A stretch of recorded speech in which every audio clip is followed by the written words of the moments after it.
지금까지 지내온 것 주님의 크신 은혜임을 믿습니다. 오늘 이 새벽에 주신 하나님 말씀은 신명기 2장 24절에서 30절까지 말씀입니다. 신명기 2장 24절에서 30절까지 주의 크신 은혜라 라는 제목으로 하나님 말씀을 나누도록 하겠습니다. 신명기 2장 24절부터 30절입니다. 교독으로 봉독하도록 하겠습니다. 너희는 일어나 행진하여 아르논 골짜기를 건너라. 내가 헤스본 왕 아모리 사람 시혼과 그의 땅을 내 손에 넘겼은즉 이제 더불어 싸워서 그 땅을 차지하라. 오늘부터 내가 천하 만민이 너를 무서워하며 너를 두려워하게 하리니 그들이 내 명성을 듣고 떨며 너로 말미암아 근심하리라 하셨느니라. 내가 그데못 광야에서 헤스본 왕 시온에게 사자를 보내어 평화의 말로 이르기를 나를 내 땅으로 통과하게 하라. 내가 큰 길로만 행하고 좌로나 우로나 치우치지 아니하리라. 너는 돈을 받고 양식을 팔아 내가 먹게 하고 돈을 받고 물을 주어 내가 마시게 하라. 나는 걸어서 지나갈 뿐인즉 세일에 거주하는 에서 자손과 아래에 거주하는 모압 사람이 내게 행한 것 같이 하라. 그리하면 내가 요단을 건너서 우리 하나님 여호와께서 우리에게 주시는 땅에 이르리라 하였으나 함께 읽습니다. 헤스본 왕 시혼이 우리가 통과하기를 허락하지 아니하였으니 이는 내 하나님 여호와께서 그를 내 손에 넘기시려고 그의 성품을 완강하게 하셨고 그의 마음을 완고하게 하셨음이 오늘날과 같으니라. 아멘. 제 개인적으로 우리가 처음에 부른 이 301장 찬송이 있지 않습니까? 지금까지 지내온 것 주의 크신 은혜라. 이 찬양과 가장 잘 어울리는 그 성경을 찾으라고 한다면 저는 신명기라고 대답을 할 것 같아요. 왜냐하면 신명기가 바로 지금까지 지내온 것 누구의 은혜라? 주의 크신 은혜라 라고 하는 그 은혜를 선포하는 말씀이기 때문입니다. 그런데 찬송가 우리 301장과 이 신명기가 좀 다른 면이 있는데 그건 뭐냐면 이 301장은 주로 어떤 분들이 좋아하시죠? 예, 주로 저와 여러분 같은 분들이 좋아하죠.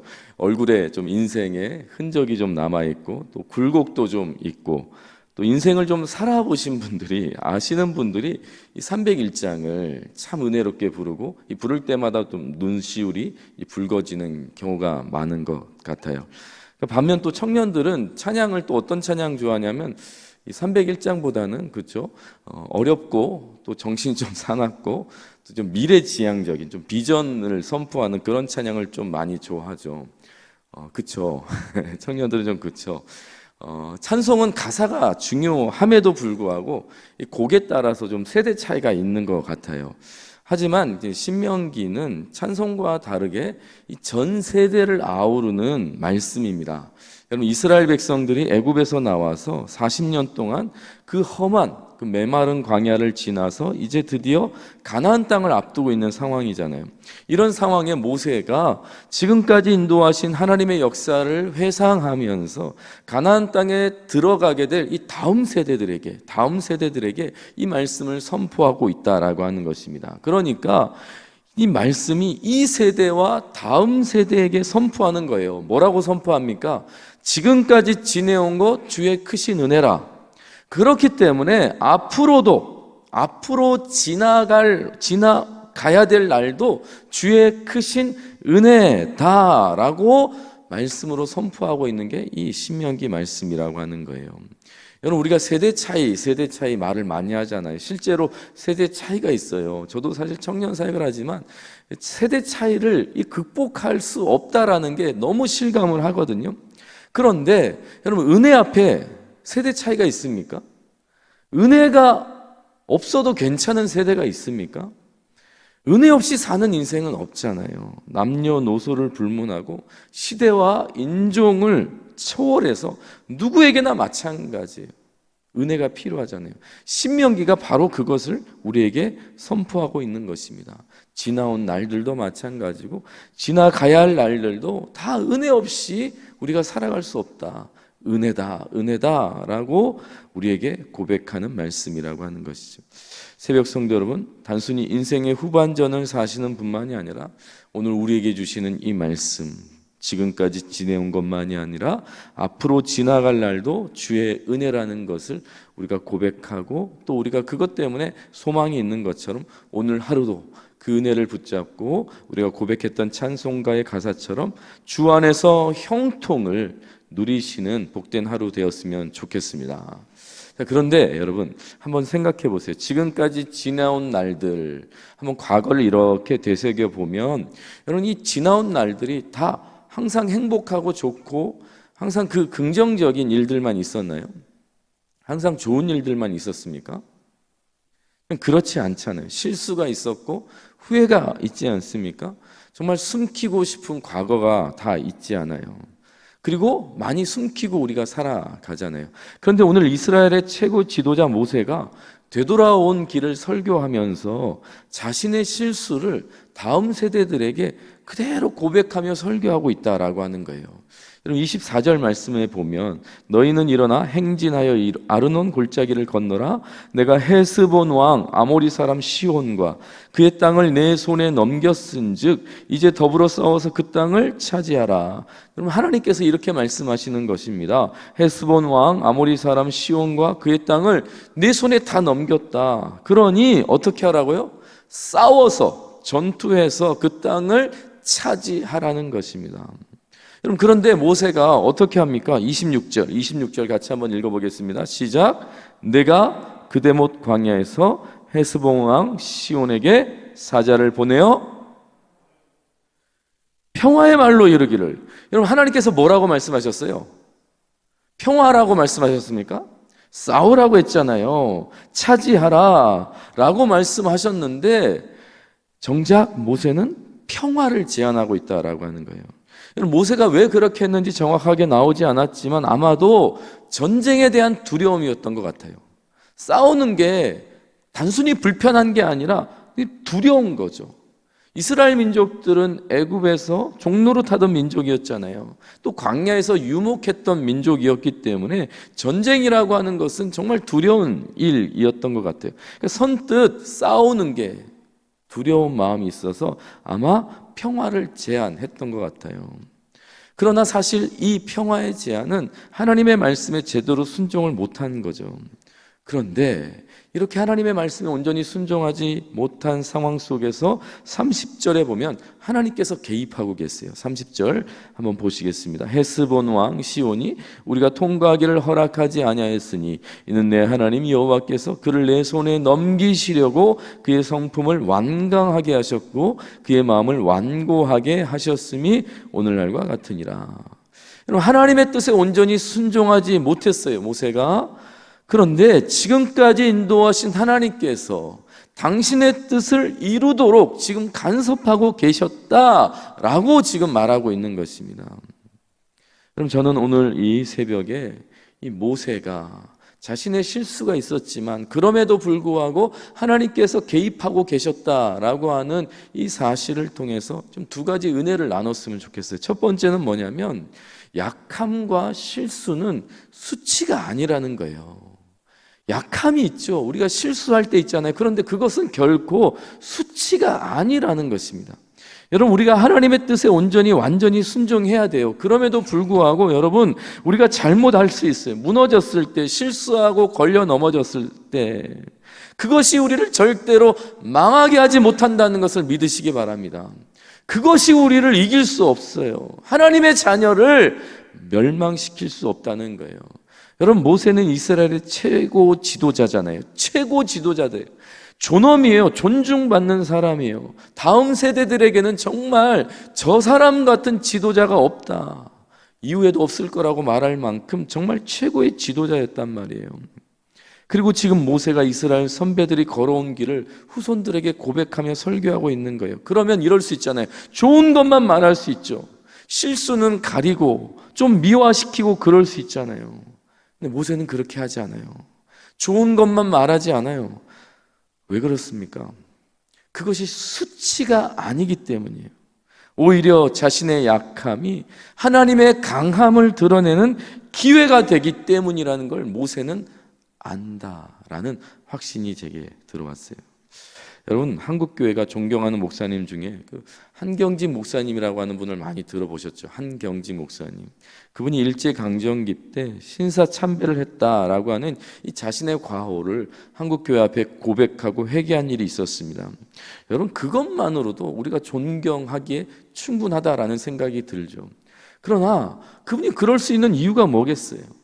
하나님의 크심을 믿기 때문이죠. 하나님의 용서와 회복을 기대하기 때문에 그런 자신의 과오와 실수를 고백하고 있는 것입니다. 고백할 수 있는 거예요. 고린도전서 1장 25절 같이 한번 선포할까요? 시작.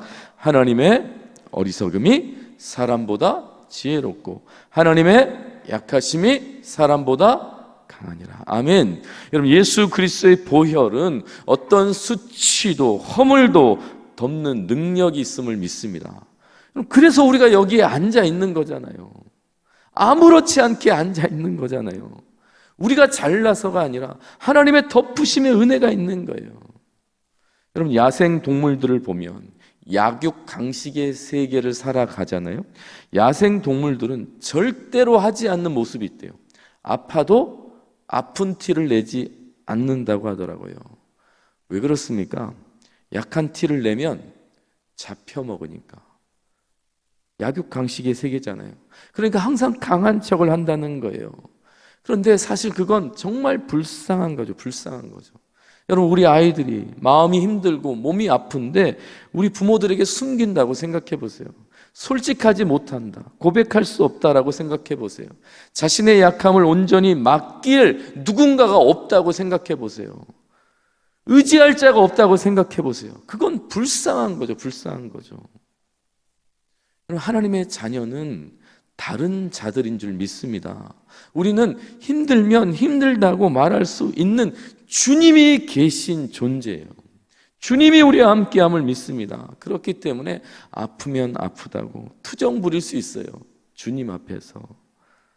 우리 아버지들이요, 또 어머니들이요, 자녀들 때문에 우리가 항상 강한 척하면서 살아갈 때가 많잖아요. 약육강식 같은 사회생활을 하다 보면 눈치를 봐야 될 때도 있고 또 괜히 괜찮은 척 해야 되고 강한 척 해야 되며 그렇게 살아갈 때가 너무 많이 있지 않습니까? 그러나 우리 하나님 아버지 앞에서 여러분들의 숨겨진 눈물과 가려진 상처들을 온전히 내어놓을 수 있다는 것을 믿으시기 바랍니다.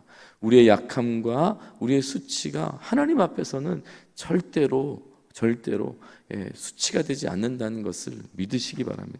하나님의 자녀들이여, 하나님 앞에서 우리의 약함 절대 수치가 아니라는 것을 믿으시고 오히려 약할 때 하나님 앞에 엎드리시기 바랍니다. 하나님 앞에서 우시기 바랍니다. 하나님 앞에 나오시는 주의 성도들, 그래서 위로받으시고 안정감을 누리시는 주의 성도들 되시기를 주님의 이름으로 축복합니다. 두 번째는 뭐냐면 후회하기보다는 기대하라는 거예요. 후회하기보다는 기대하라. 여러분, 모세가 자신의 약함을 고스란히 고백하는 것은 수치가 아니라고 그랬어요. 그러면 후배들에게 자신의 약함을 지금 고백하고 있는 것은 과거에 대한 회한일까요? 과거에 대한 후회일까요? 내가 그러면 안 됐는데, 내가 왜 그랬을까? 지금 모세가 신명기를 설교하면서 자신을 한탄하고 한심스러운 자기 고백을 지금 하고 있는 겁니까? 그거 아니라라는 생각이 드시죠. 저는 은혜의 관점에서 보니까 모세가 자신의 약함을 드러내는 것은 하나님께서 자신의 약함을 버려두지 아니하시고 오히려 합력해서 선을 이루셨다는 것을 다음 세대에게 보여주는 거라 믿습니다. 로마서 8장 28절이죠. 우리가 알거니와 하나님을 사랑하는 자 곧 그의 뜻대로 부르심을 입은 자들에게는 모든 것이 합력하여 선을 이루느니라. 우리의 약함도 하나님의 개입하심으로 말미암아 선이 이루어진다는 것을 믿으시기 바랍니다. 죽기 전에 깨달은 7가지라는 글에 보니까 이런 이야기가 있더라고요.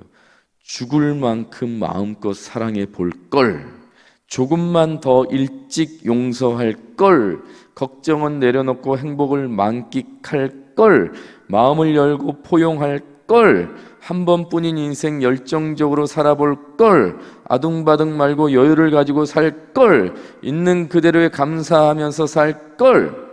공통점이 뭐예요? 걸, 걸, 걸, 걸, 걸.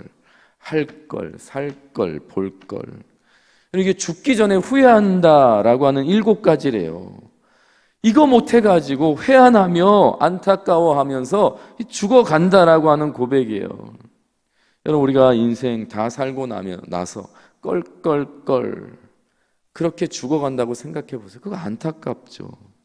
여러분, 우리가 신명기처럼 우리가 살아온 인생을 되돌아보면 후회하고 잘못된 결정을 한 경우가 있을 거예요. 실수도 하고 또 그것 때문에 큰 고난을 겪은 적도 있을 거예요. 그러나 그것 때문에 우리가 죽기 전에 껄껄껄 후회하면서 회한에 빠져서 그렇게 죽어간다고 하면 그거 너무 안타깝다는 거예요.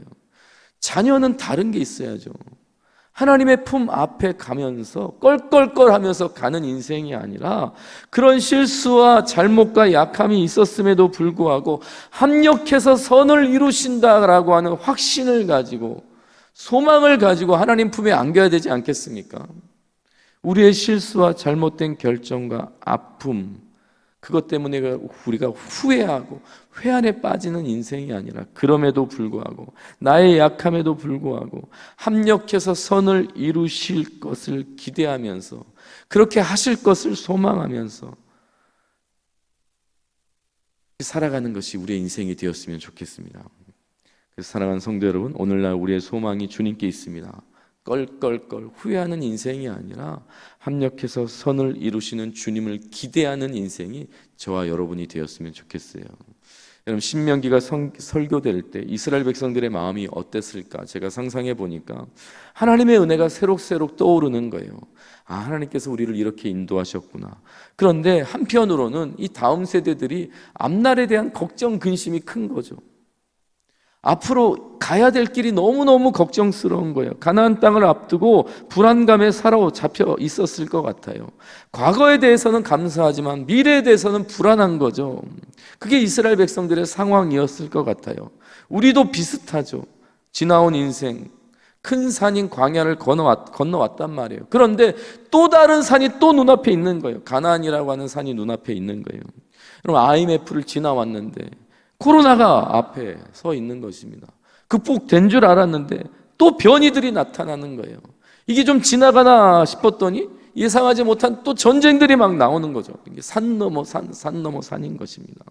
그리스도인의 인생살이가 다 그렇지 않아요. 우리가 구원받아서 기쁨과 감격 속에 살지만 그런데 살다 보면 또 다른 장애가 우리 앞에 가로막혀서 막 답답하고 불안한 인생들이 우리들의 인생이잖아요.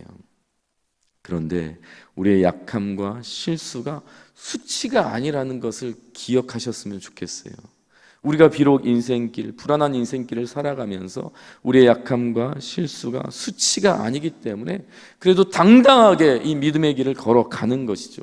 실수할 수 있다는 것을 염두에 두고, 그러나 이 실수하는 인생조차도 붙드시는 하나님을 바라보면서 걸어가는 거죠.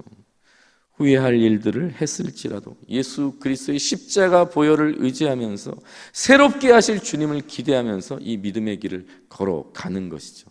오늘도 그날이 되었으면 좋겠습니다. 불안에 떨면서 후회하고 회한에 떨면서 그렇게 살아가는 인생이 아니라 하나님의 개입하심과 그분의 손길을 기대하면서 오늘을 살아가시는 주의 성도 되기를 주님의 이름으로 축복합니다. 기도하시겠습니다. 사랑과 은혜의 하나님, 지금까지 인도하신 하나님의 크신 은혜를 고백합니다. 그리고 앞으로 우리를 인도하실 그 은혜를 기대합니다. 우리가 은혜 안에 있음을 믿게 하시고 주어진 삶을 살아가게 하여 주시옵소서. 때로는 약하고 실수할 수 있으나 그럴 때마다 하나님의 크신 은혜를 바라보게 하시고 후회하기보다는 기대하고 소망하는 성도들 되게 하여 주시옵소서. 예수 그리스도 존귀하신 이름으로 기도합니다. 아멘. 아멘.